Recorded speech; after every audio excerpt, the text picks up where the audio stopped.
line winds could be to blame for damage in a tree which fell and hurt a camper. Park crews spent the better part of today clearing trees and branches.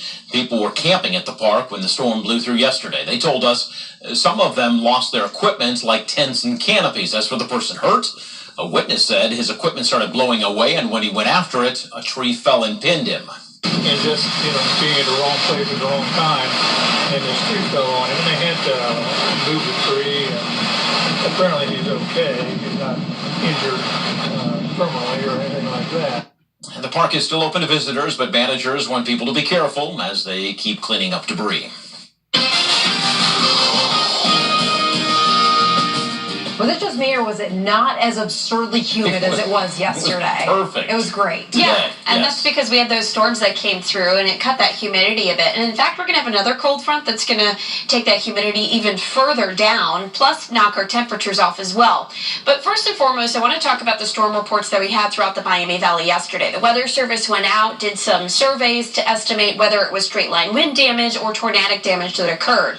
What they had come up with is most of the area was straight line wind damage, and that is what we saw through most of the area. A lot of the damage seemed to be all falling in one direction, and that would include Clinton County out towards Fayette County and Highland County, where there was in fact a tornado warning there shortly after 5:30 yesterday afternoon.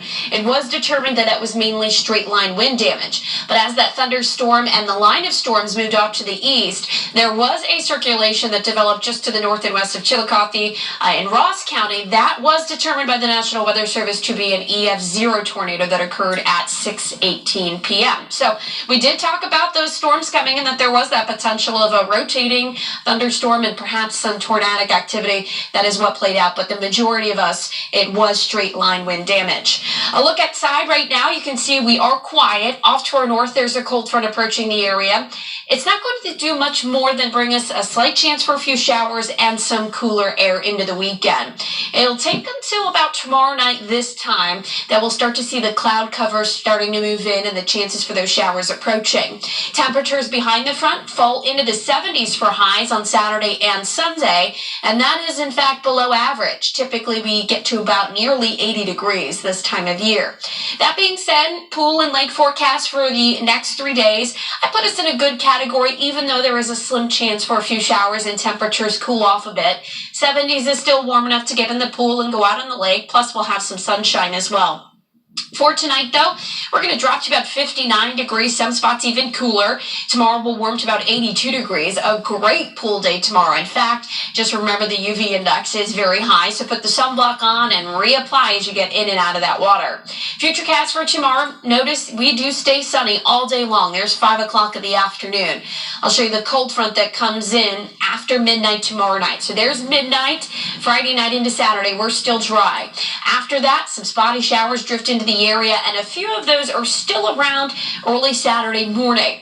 Depending on how quickly the front passes will determine how long the showers stick around, but by the time 5 o'clock rolls around, we should be drying out and clouds will be breaking for some sunshine, and we should go mainly clear into Saturday evening, and that is a good thing because you may get the opportunity to get outside and see the SpaceX Starlink satellites.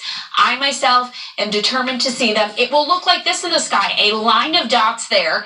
It will come into the southwest sky and it'll be visible for about 5 minutes beginning at 10:24 p.m. And you should be able to take a picture of it if you have an opportunity to see it. If you miss Saturday night, you might be able to see it again on Monday morning if you're up early before dawn at around 5:26 a.m. 5-day forecast for you. Notice we will be in the 70s for the weekend. A slight chance for showers will return early Saturday and then again into next week as those temperatures rise back into the 80s. Tomorrow morning, meteorologist Kirstie Zontini's up with you at 4:25. She'll talk about those shower chances to start the weekend. When it comes to legal sports betting in Ohio, State House members passed a plan to let Ohio Lotteries Commission oversee sports betting. If this plan becomes law, anyone over 21 could gamble on college or pro sports online, at casinos and racinos, or at veteran halls. There would be a 10% tax on sports gaming revenue. That money would go to K-12 education. A local